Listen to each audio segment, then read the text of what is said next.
Muli na naman pinakilig ni Bel Mariano ang mga netizen dahil finlex muli niya si Donnie Pangilinan kasama ang kanyang baby sa kanyang mga posts.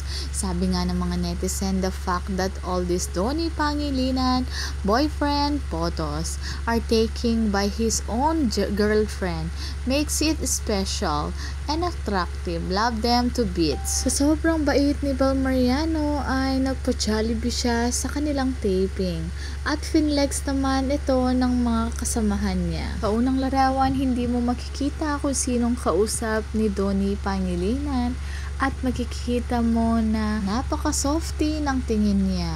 At bigla naman nag-move si Kuya Jello at yun nga nakita na si Bel Mariano ang kanyang kausap. Dahil ayaw niyang nahihirapan si Bel at si Bel naman ang kanyang pinaupo at tumayo naman si Donnie. Kahit nasa taping, hindi niya nakakalimutan na siya si Donnie Pangilinan na todo alalay sa kanyang girlfriend.